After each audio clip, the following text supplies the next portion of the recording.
Então, em computação, a gente nada nunca evolui para sempre em tecnologia. Nada. Absolutamente nada. Não, a gente não tem, na história da tecnologia, nenhuma tecnologia que evolui para sempre. A gente sempre modifica e tem uma versão nova das coisas. É nem a lei de Moore que você mencionou. A lei de Moore, que não é uma lei, é uma observação, é do Gordon Moore, que foi fundador da Intel. Ele observou naquela época que mais ou menos a cada 2 anos você dobrava o processamento na mesma faixa de preço. Então você pulava de 8286 para 386. Também, né? Você evoluía o processo, evoluía os materiais e tudo mais ou menos a cada 2 anos dobrava. Essa lei já foi quebrada, mais ou menos nos anos 2000, 2005, por aí. Nos anos 80, a gente tinha computadores com a CPU, era 16 MHz. Nossa, 16 MHz, tá?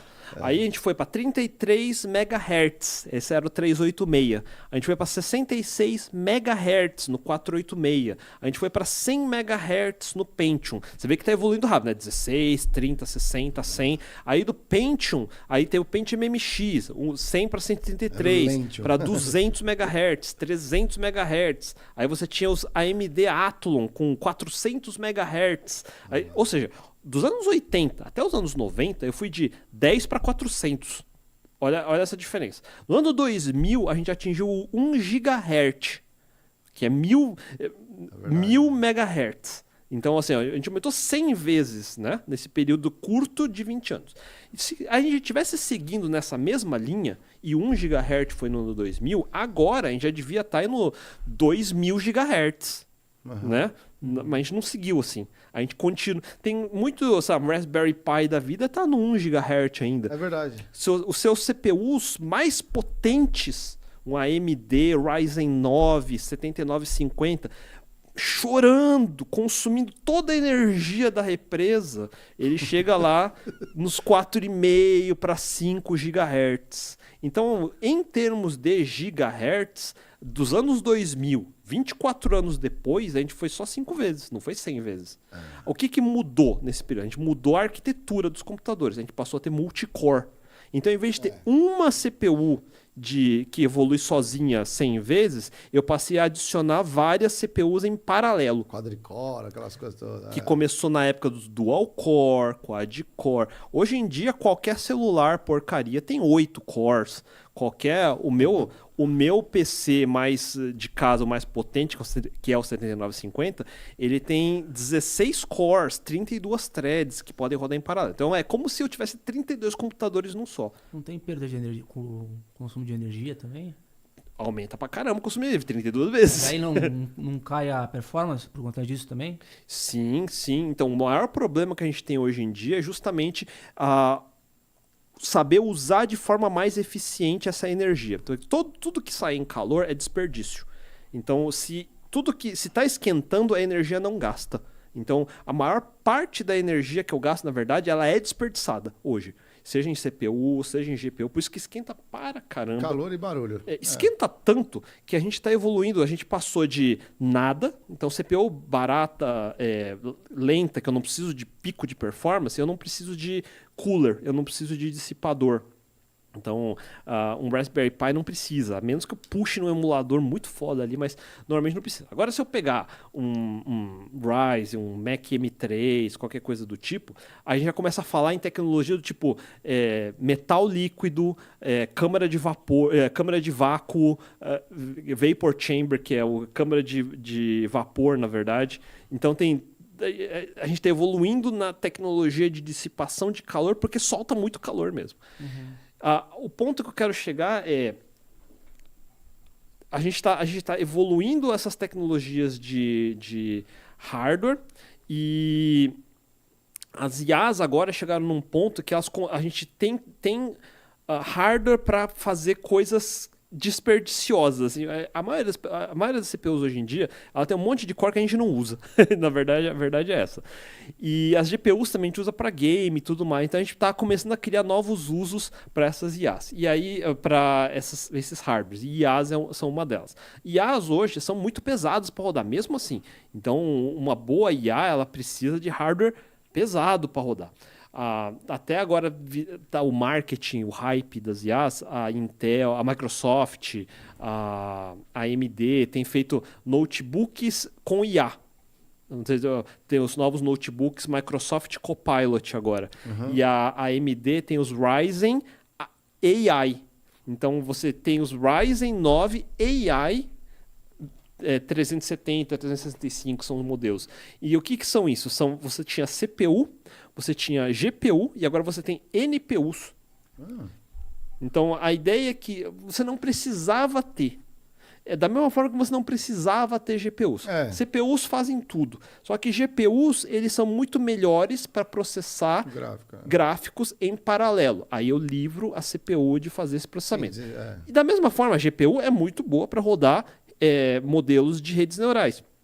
Mas eu quero usar para rodar meu jogo. Então eu queria um outro CPU que vai fazer só o processamento desses modelos dentro dessas máquinas. Isso é para o cara jogar enquanto roda os prompts do... Para eu ter um NPC no jogo mais inteligente, gerando diálogo, por exemplo. Mas aí, imagina uma empresa, né, que quer tirar valor da IA. Só de ela ter acesso aos dados, através de um LLM, ela vai ter que ter um esforço de data center absurdo, né? Então. Aí a estratégia seria derivar esse LLM em pequenos modelos que interessam ao negócio dela?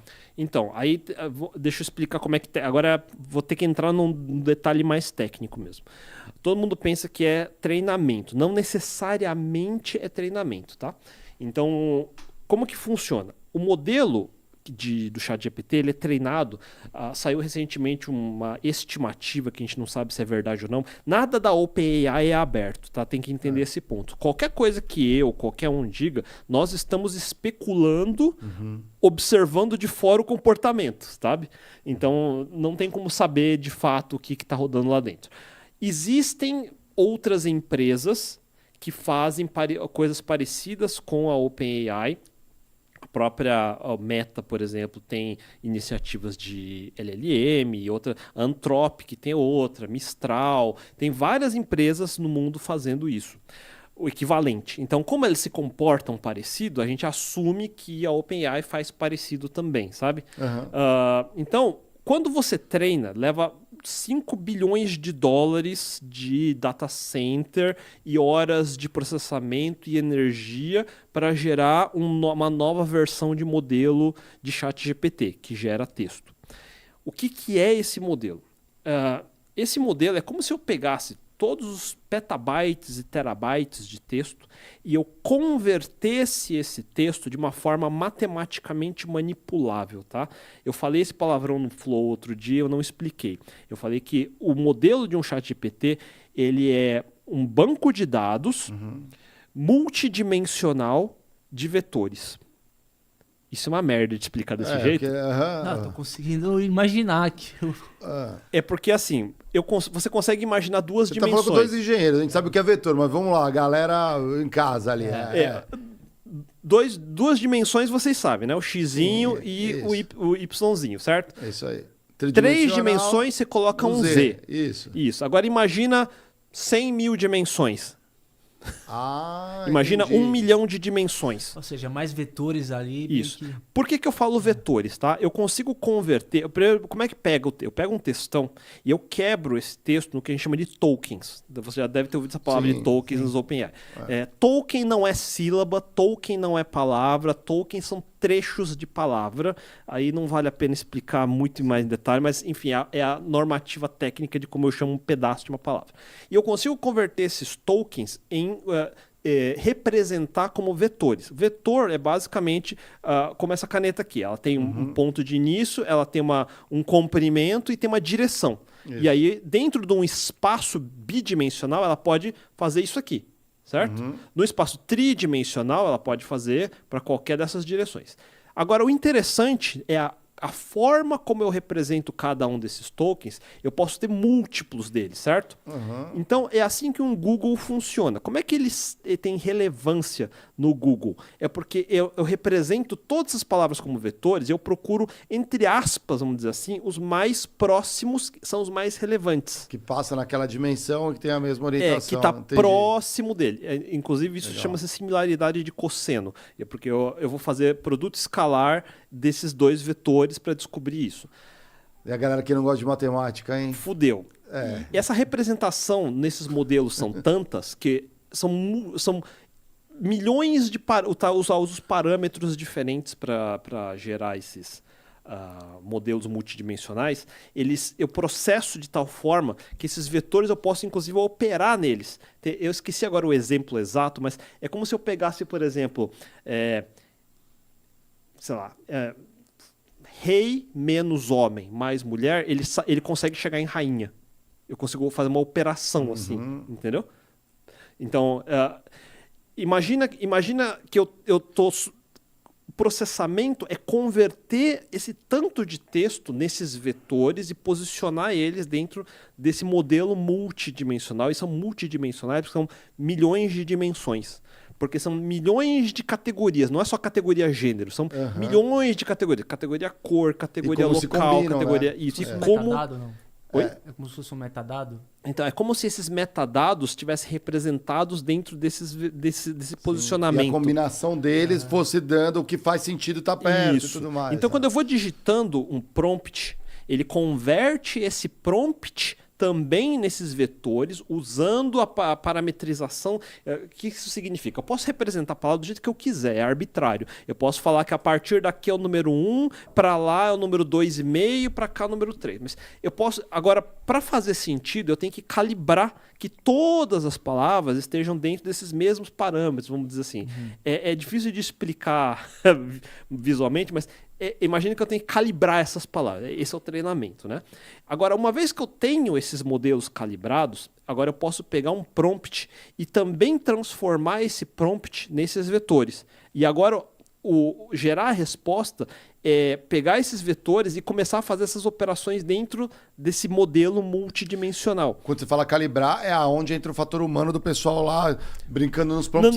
Não é isso, não. Calibrar é dentro daquele modelo, aquela posição daquele token faz sentido só dentro daquele modelo. Um modelo de outra empresa pode estar numa posição completamente diferente. Legal. O treinamento foi outro. Então, quando o prompt eu gero os vetores para esse modelo, é para esse modelo. Para outro modelo vai ser diferente.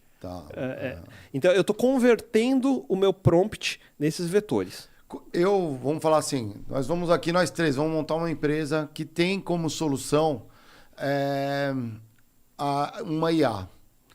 Como que eu tomo uma decisão de adotar algo como, vamos usar o próprio GPT num frame e eu quero ter o próprio engine? Onde é essa decisão? Então, olha só. Deixa eu tentar terminar. Você termina um raciocínio. Deixa eu ver se eu consigo terminar esse raciocínio, se você entende. Então, digamos que você fez um prompt que é...